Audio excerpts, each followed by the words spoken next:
Yeah, we're trying really hard. We've done a lot of learning and growing, and we're not perfect by any means yet. We're still learning, but like I said, I think having the right people around us. One of my good friends, she's a project manager from Stronghold Construction. Her name is Catherine, and I look up to her so much. But she has a saying that really resonated with me, and she said, "Show me your friends, and I'll show you your future."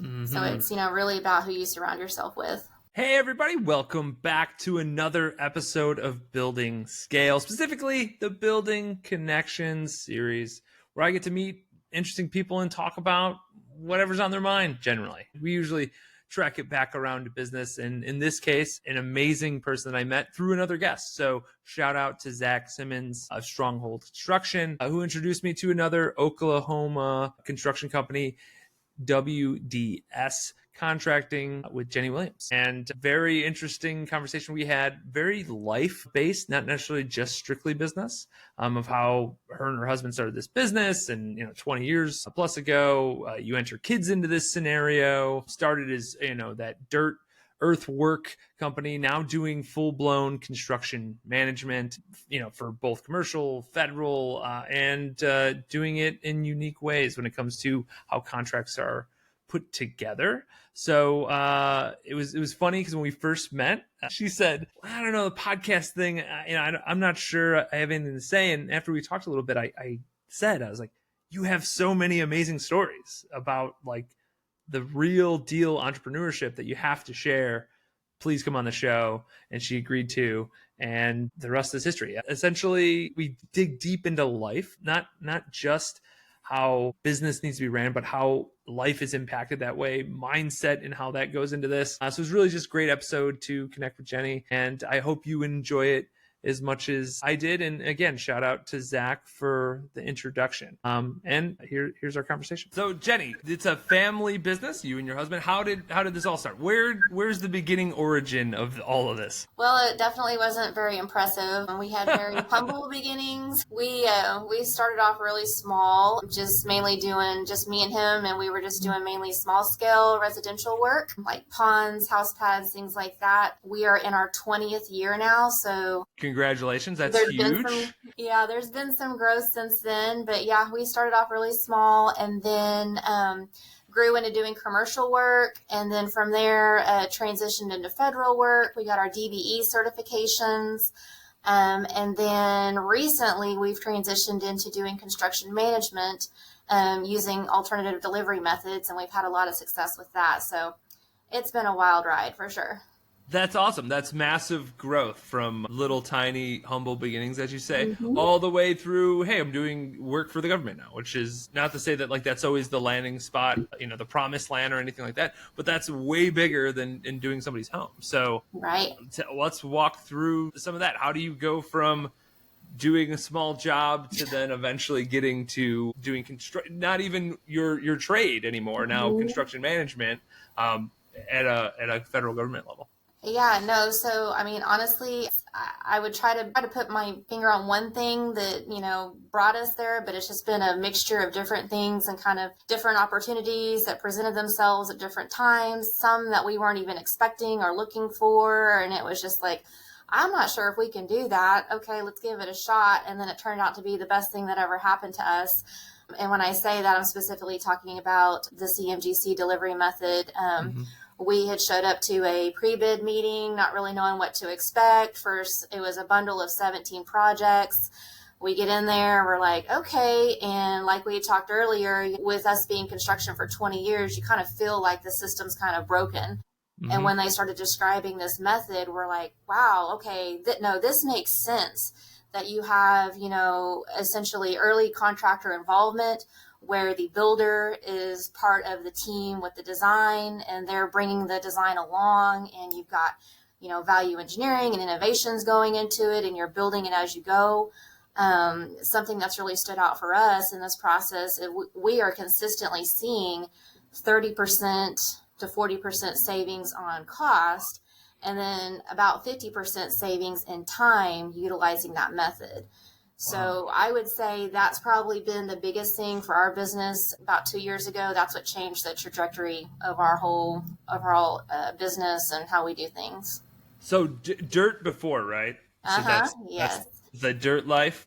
Yeah. Yeah. We had always been a sub previous to that, just an earthwork sub, and then moved into construction management for the civil side of things. And yeah, it's been a whirlwind. And, then on top of that, you add, you're married to your business partner, and so that's Hmm. like a whole new layer you add into it. So not only are you a business owner in a field that is very chaotic, but you're also in a trade that's probably the most expensive and the most risky. Throw in there married to your business partner, so that presents itself with a lot of challenges. It's definitely, for me personally, it's changed my perspective on things a little bit, where Okay. you kind of have to learn to appreciate the positive in things and maybe try to think outside the box a little bit. One of the stories I always like to tell people is, Matt and I, we started from nothing. And when we first got together, basically we lived in a single wide trailer house that was like a 1960 something tin can. And I mean, it had holes in the floor. It was very, we were broke. And Broke. then I got pregnant with our first son, which he's 18 today, by the way. Today's his 18th birthday. Happy Yeah. birthday. Wow. That's Yeah. amazing. So it's like Okay. full circle. Yeah.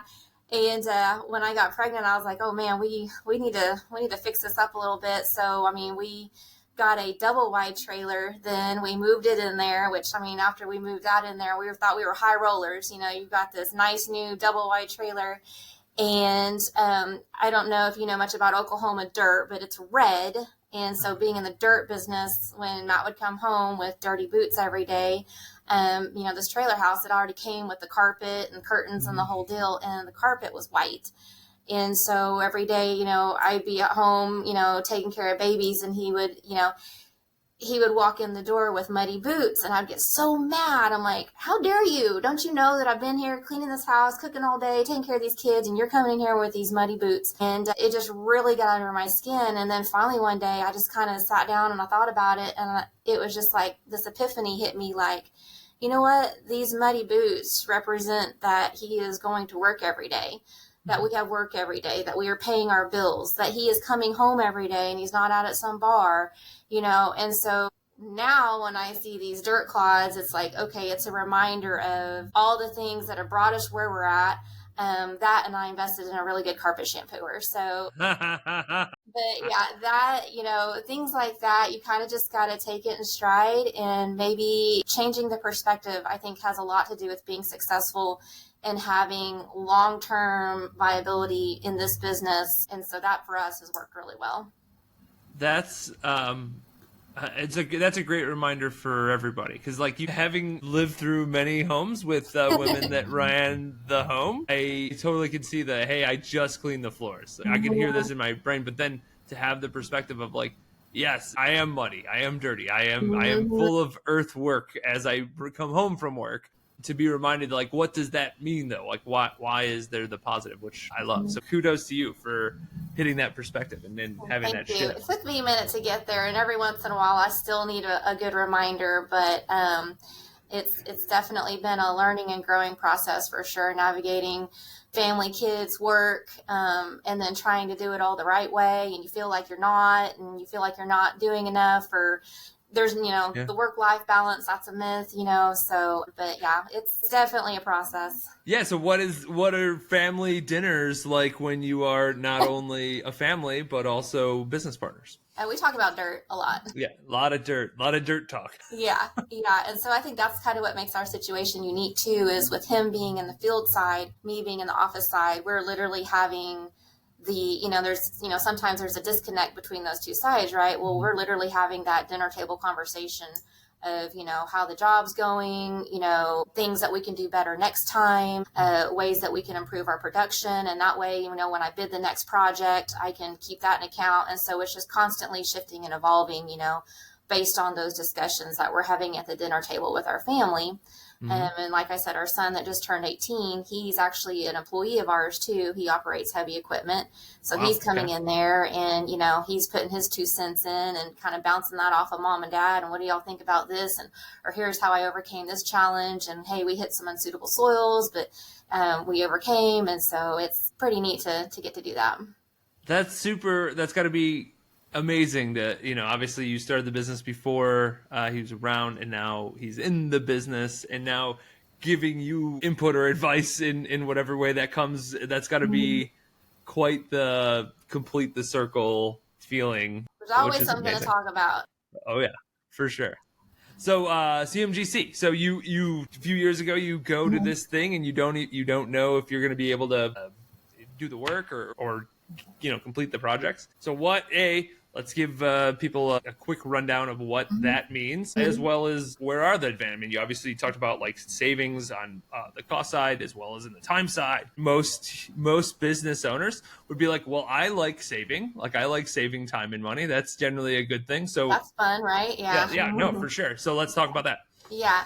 So I think kind of what's been driving this shift in these alternative delivery methods is, like we talked about before, is the system's broken. Where a lot of the way things have been done in Oklahoma, it's based on low bid. They're weighing price over qualifications. So with CMGC, it's qualification based. And basically, we still have an independent cost estimator that makes sure that we are in line on our pricing so that we are not gouging, but it's more qualification based. And then for us, what we've done is, we self-perform the earthwork part of it. So we're able to manage materials in the field the most efficient way. We're able to look at a job site and say, hey, let's get with design or let's get with civil. And if we adjust these proposed grades a little bit, we can balance the site and save $250,000 on material Wow. and trucking. And we've done that several times actually here recently. So that's what we get enjoyment out of, is providing these solutions that, hey, it saves the owner money. It's win-win for the team. And then also what we've done is we've kind of built a roster of industry leaders based on the bundle of projects that we have. So like in Seminole right now, it's mainly like earthwork and paving. And so we partnered with Haskell Lemon, which is the #1 paving company in Oklahoma. And we're able to work with them hand in hand. And their chief estimator, she's amazing. She knows design. She's designed roads before. She's able to offer innovations on the design side. And then not only are we catching those savings on design, but then out in the field, we're continuing to innovate and saving the owner even more money out there while minimizing risk. And so we're addressing that in the very beginning stages of the project, whereas typically a project's designed, a year ahead of time, and then, we get it as the contractor or the builder, and we're like, ooh, okay, so this isn't going to work, this is going to work, and this isn't work, which equals change order, change order, change order. And a lot of times, those are budget busters. It'll shut down a project, or it costs the owner a lot of money that they didn't anticipate. And so now it's a lot more, you kind of have this environment where there's a lot of finger pointing. It's very combative whenever you try to come and say, well, hey, this wasn't accounted for in your plans. What do you want to do now? And it's just not a good situation. And so with CMGC, you're overcoming all of that. You're figuring all that out in the beginning stages so that when you do get to construction, you're saving money and saving time. And so we had one particular project for the Seminole Nation. It was called Econtexture Road. It had spent, I think, 7 years just kind of in limbo because it was over-engineered, over-designed, and over-budget. We then were presented, that was part of the 17 projects. That was our first one right out the gate. Haskell Lemon was able to come in there, provide some value engineering options. We spent about 45 days in design and then 15 days in construction and had it done for about $800,000 worth of savings versus traditional construction methods.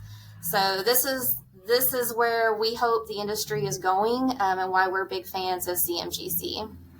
That's so wild. As I mentioned to you, not ever swinging a hammer, not ever having to do a CAD drawing or any of these things. I had this 4:30 a.m. walk with my dog, I don't know, a year and a half ago, 2 years ago or something. And I was like, there has to be a better way that construction can operate. Like this is, I was going through this. Interesting. You thing. saw it and you weren't even in the middle of construction. Like Correct. You're an outsider and you're seeing it. It's that obvious. Oh yeah. I obviously talking to tons of leaders in the space for building scale and like obviously seeing it from the IT and cyber side and helping those companies, but it was the business, like the structure of how the business was operating. right? And not Mm-hmm. one specifically, the industry across the board. It was just like, this doesn't make sense to me. Like it was very lots of things about construction don't make sense to me inherently. Like Same. when me and will talk to a leader and we're like, we just don't understand how like you're gonna do work, you're gonna cash flow all that work, all that labor, materials, and then like you're gonna wait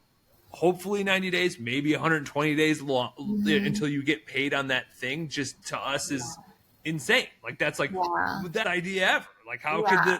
how could you sustain and how could you grow? And unless you have giant deep pockets, it becomes Mm-hmm. very restrictive, especially for a smaller business to elevate and to get to the next level, to go from doing a house to then doing federal work. It takes a long Mm-hmm. time to be able to do that. And I feel like that changing how the industry operates Mm-hmm. would help that would speed up that process, in as well as all the innovation that I think is there to be Mm-hmm. had, but it's just you're not incentivized to be more Right. efficient or to like it's just like, hey, if I could just, not to suggest that this is what is absolutely happening, but if I can change order the hell out of something to make more money, like Mm-hmm. that is probably the route I go, compared to like, let me make this more efficient and get Right. zero change orders and then make Mm-hmm. less money. But it's just like, again, it's like, it's a mindset shift into Right. like, no, you can be so much more efficient that you save so much more money, and they love working with you because like an owner loves to save time and money. Like if you can be Mm-hmm. above a or faster schedule and lower costs, it's like, well, Yeah. that's a no brainer. Yeah. Yeah. So yeah, usually, I mean, I would say, so we've had zero change orders, and that is ultimately the goal, is to have no change orders, no surprises for anybody. You've already figured that out on the front end of it. So yeah, it's a much easier, much less combative process for sure. Okay. So what are other things that so obviously you're saying like we need to be structurally different contractually. What are Mm-hmm. other things that you're doing that are more process driven, that are like are either misses in the industry or things that you've just seen that like this works really well for us? Like we Mm-hmm. found, man, like this is a sneaky trick that we've kind of uncovered.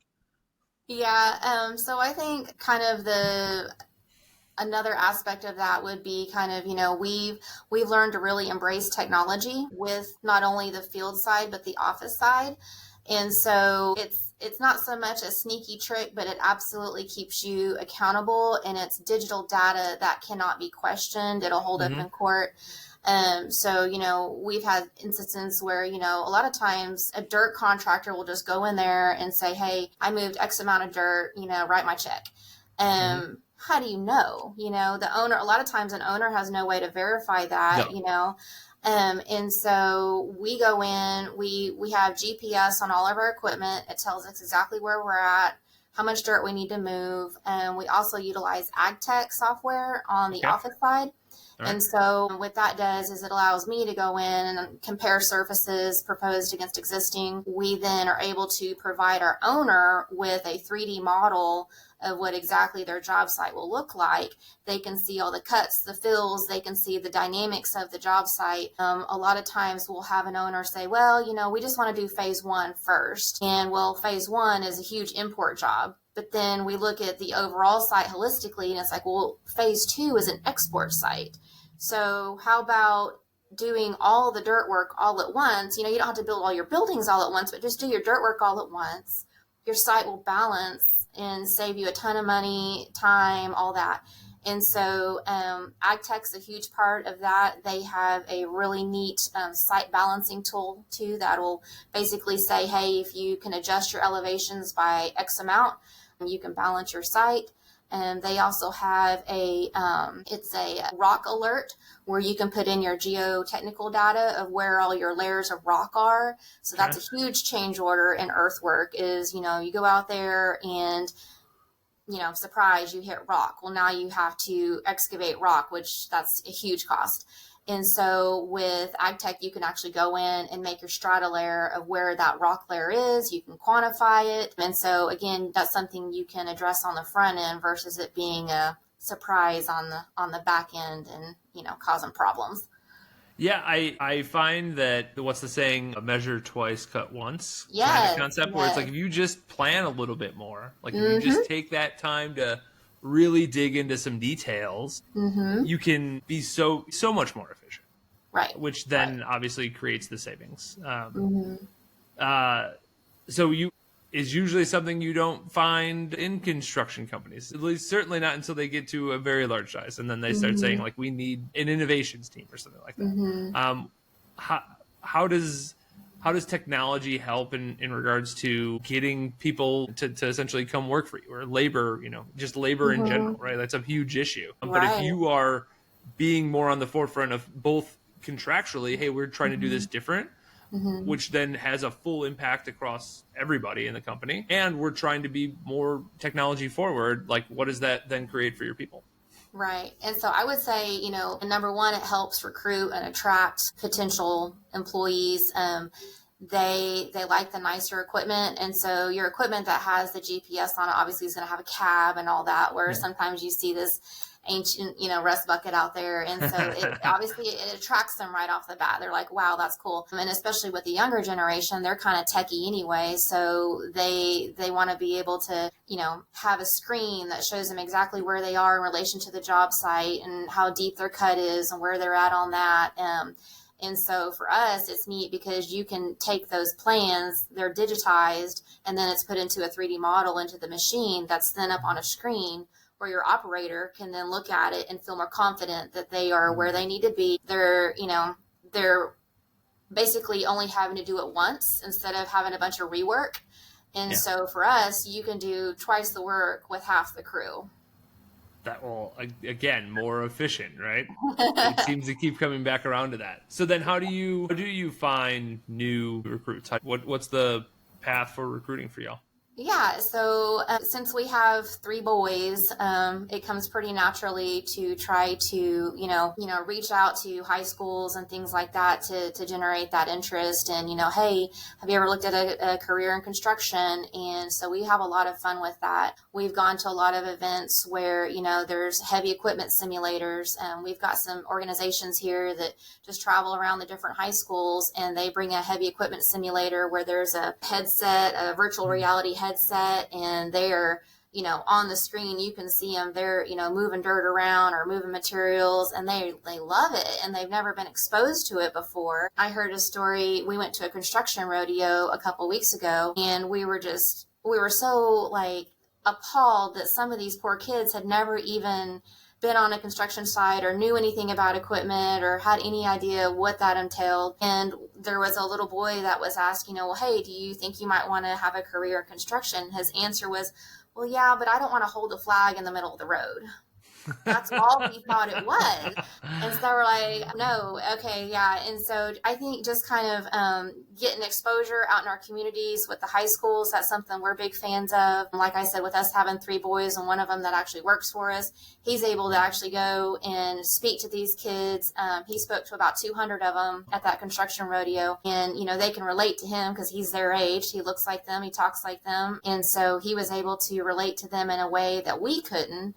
And so just to see their eyes light up that, when they got to jump in a backhoe or got to go form some concrete or got to learn about how electrical lines work and things like that, it was pretty neat. And so I think there needs to be a bigger push on that. I wish more companies would get on board with trying to recruit the younger generation, because I feel like I think we've talked about it before, there's a gap right now. There's a hiring gap because you've got the older generation retiring, but the younger generation is not coming in as quick as what the older generation is leaving. So, we definitely try to push that as much as we can. So, to be clear, holding a sign on the highway in that scenario, those kids are seeing that they're being short-sighted, because you can make a great living holding a sign. So to be clear about that fact, nothing young wrong children, with sign holders. Nothing, for sure. Sign holders, But to your point, there's so many other aspects of construction. There's back office, there's project management stuff, there's design components, there's engineering. There's so much stuff that's in the space. Mm-hmm. But one question that I have, because I'll say I'm common folk. What's a construction rodeo? What is this amazing thing? Yeah, so it was super fun. So it was actually put on by an organization called Construct My Future. and they're a nonprofit that basically engages with kids to try to get them, exposed to a possible career in construction. Because, when we were growing up, it was always, you had to go to college, you had to be a doctor, a lawyer, or something like that. Mm-hmm. And the trades almost kind of got put on the back burner. And so it's like, not a whole lot of kids know about it. They don't know that, hey, you don't, nothing wrong with college, but you don't have to go to college to make a good living, and you could jump right in and start doing it today.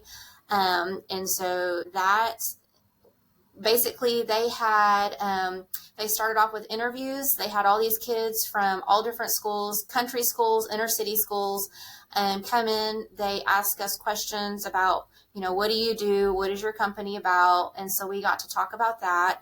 And they asked questions about, how would they get into construction? And so we talked about that a little bit.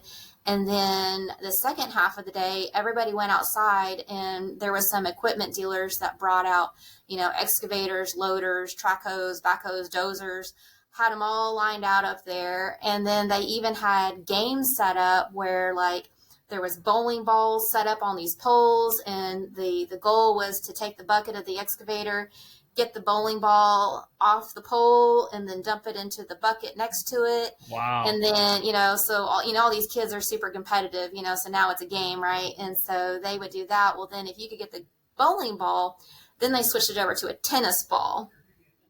So then it got tricky, right? So that was fun to watch. And they had guys out there forming concrete. So the kids got to see how all that worked. And they had some linemen out there showing them, how the electrical lines work. Just all different aspects of construction that you normally wouldn't see up front and personal and get to be hands-on with. That's what they got to do. Well, that's it sounds fun. I want to come to a construction rodeo now. You got to come to the next one for sure. It'll be me and a bunch of children. That's yes. It'll be fine. It'll be totally fine. So going to events like that is a good way to recruit the young. How do you then train the young to be able to actually do the job, right? Because this is it's not that we don't have enough human beings, right? Like that's not the thing. And as you get more young people into the trades, this will help our labor problem over time. But today, if I needed a job done, like it requires somebody with experience, right? I have to have some concept of what we're doing. Right. So what's the struggle there, and how do you and that's tough, right? Because a lot of the people that we hire, so this is kind of ironic, but we've actually learned that it's almost better to hire somebody with no experience versus somebody who is been there, done that, and doesn't want to learn a new way to do things, especially with the technology on the equipment. It seems like it's really hard to grasp. And so we've kind of learned that bringing somebody in who has basically no experience and can learn it that way. And really it's all about their work ethic, right? Yeah. We can train skill all day long, but if you don't have the work ethic, it does you no good. And so we always say, are you coachable? Are you trainable? Are you willing to show up to work for every day? If you can check those boxes, you're hired. We can train the rest. And so, one of our best operators 2 years ago, he was a mailman. And he's just caught on real quick, and he's made a really good hand. So for us, it's just having the willing attitude is 90% of it, and we can train the rest. All right. That's fair. What about on the CM side? So obviously, as you're doing this, I'm guessing that you're not doing this to where it's like, I need to have multiple, I don't know, you don't call them, it wouldn't be a project manager, maybe a project manager. I don't know. I guess let's explain the structure of how you go from doing this specialty trade to then doing construction management. Yeah, so that was definitely a learning experience too. And so it was something we had always seen from the other side, right? Being a sub. And so we kind of always knew, like, the good project managers, how they kind of worked, and maybe some of the not so good ones, things that we didn't want to repeat. And so I think seeing it from the other side kind of helped us transition. And then again, just surrounding ourselves with the right people that could really help us support, learn and grow in that position where, and again, my project manager that I have right now, she had no experience coming to us, but she 100% had the right mindset where she was just like, she jumped right in. She was like, I can help do whatever. I never heard, that's not my job, or I don't know how to do that. She would say, I maybe don't know how to do that, but I'll figure it out. She was a hairdresser before she came to us. So like another, you wouldn't really think would lead to construction, but she's amazing at it. So, but yeah, it's definitely, I think mindset plays such a big part in it. And then, like I said, the skill part can come later. That's super intriguing. Kids, male, men, and hairdressers. That's the secret. Yep. We're Yep. not That's tapping the into secret those sauce right enough. there. That's awesome.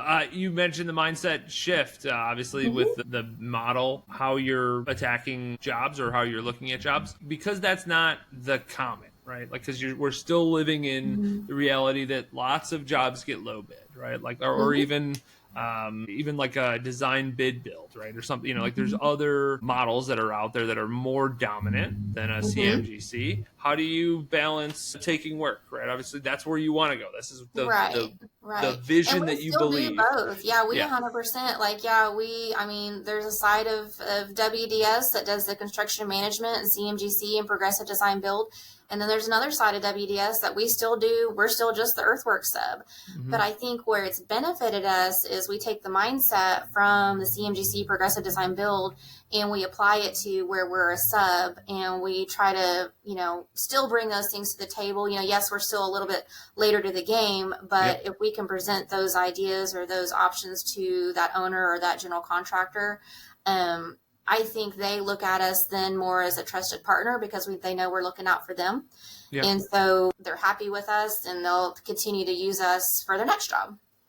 For sure. So you mentioned building a roster, essentially, of partners, of like who other people that are also in like-minded. How do you do that? How do you find other partners that not only they're thinking the same way, but you also have a level of trust with them, right? Because it's like, there's a lot of competition that exists, right, in the world, which is good because it pushes us forward. But I think there's a level of that also can stunt our growth, right? It's just like when you actually collaborate and cooperate together, you can build things that you didn't think you could build. Like it's just like there's more advantage to sharing knowledge, in my opinion. Right. So how do you find great partners like that you can add to the roster? Right. So I think a lot of that came from just being in the industry for so long. You kind of see the good, the bad, and the ugly. You see the companies that have, staying power, that have, done the right thing when nobody was looking, or you heard stories that, this other company did it the wrong way. So you're like, okay, we're not going to call them. And then, just kind of having those relationships prior to jumping into this, I think is what really helped us. And then kind of knowing that they would be a good partner. And then I think, as soon as, like with the CMGC, as soon as they heard, this new method, they had kind of experienced the same thing we did, that, it was kind of a broken system that was outdated, with low bid. And so they immediately latched on, and so like I mentioned before, Haskell Lemon was a big one. Stronghold Construction was another big one. They immediately had the same mindset of, hey, we can do things better. We can better our industry by doing it this way, because it's win-win for everybody now. Because if owners keep having bad experiences in construction, they don't want to do it anymore, right? And so if we can give them a good experience, they save money, they save time, that helps us all and keeps us busy then. Yep. So. No, totally. You mentioned getting recognized DBE. How has that impacted the business? So I think that's opened some doors too. So there's not a whole lot of woman minority owned earthwork contractors. Yeah. All right. Well, very specific. Yeah. In Oklahoma. I can't think of any in Oklahoma. So there's definitely some incentives there with federal work. There's a percentage of set aside there. I will say that I'm glad that the application process has gotten a lot more stringent, because I think a lot of people were taking advantage of that, where, there would be a husband-wife team, and maybe they wanted to get those advantages, but the wife has no idea of the day-to-day structure or operations of the business. And so they just put her on paper as owner. And then, that's not helping anybody. And so I know for me personally, the process was very intense, very stringent. It was about a year-long deal, but I'm glad it was that way because they're weeding out all the bad players. Yeah, no, that makes sense. So the federal work that you're doing, obviously you're getting to be able to bid on this, or in this case, you're getting to go through this process to get those projects. What are other areas of growth that you're seeing for the company? So I would say probably that we want to keep going with the alternative delivery methods. And then another one would probably be get more into the transportation side of things. Okay. We're trying to dip our toe in ODOT work and things like that. We haven't yet explored that. But that's definitely something on our radar. We'd like to try to get involved there. And then also we like doing the dirt work still too. So I don't think we'll ever get away from that, but I can't ever imagine us not doing that. So, but yeah, I would say probably just continuing on with what we've got going on right now. Got it. All right. That makes total sense. This has been a lot of fun. I love people that are trying to move the industry forward, right? That's essentially at the end of the day is what you're saying. Like, there's just a better way to do things, and maybe we should just think about that more globally. And like you are doing, building a roster around that concept to be able to say, if you can get a bunch of like-minded people together, that's how you get power, right? So they say, like, how do you go from good to great? Well, you bring people with you. Like that's how you do it, right? You have to do it together, which is awesome to hear that that's effectively what you're doing. Yeah, we're trying really hard. We've done a lot of learning and growing, and we're not perfect by any means yet. We're still learning. But like I said, I think having the right people around us. One of my good friends, she's a project manager from Stronghold Construction. Her name is Catherine, and I look up to her so much. But she has a saying that really resonated with me, and she said, "Show me your friends, and I'll show you your future." So it's, really about who you surround yourself with. Yeah, you are the 5 people you're closest to concept. Absolutely. Yes. That's why I try to talk to as many amazing people as possible to find the best ones. So and you're definitely on that list of awesome people. So thank you. I appreciate that. Yeah. So before we say our goodbyes, is there anything else you'd like to tell the listeners or share or thought or a plug, whatever's kind of going on? Yeah, I would just say I definitely am here to help. If anyone has any questions about what we're doing, how we're doing it, I'm pretty much an open book. So they're free to go to my website, call me, anything like that. We're always happy to meet new people and kind of expand our network. And so, yeah, we're excited to be here, and we want to help support others around us. Awesome. I will throw all the links into the show notes, but if somebody's just listening, what's the best way for them to get a hold of you? So probably my email would be Jenny, Jenny, at WDSteams.com, or you can go to my website. All the information's on there at WDScontracting.com. Awesome. This has been a lot of fun, and I look forward to future conversations. And I'm going to get you out here to Phoenix when we have another event, especially if we talk new delivery methods. I think that would be a fun just day or a couple days of it. Yeah. So listeners, this has been a ton of fun for me. Jenny's smiling, so that's always a good thing. And until next time, adios. Great. Thank you. Thanks for listening to Building Scale. To help us reach even more people, please share this episode with a friend, a colleague, or on social media. Remember, the 3 pillars of scaling a business are people, process, and technology. And our mission is to help the AEC industry protect itself by making technology easy. So if you think your company's technology pillar could use some improvement, book a call with us to see how we can help maximize your IT and cybersecurity strategy.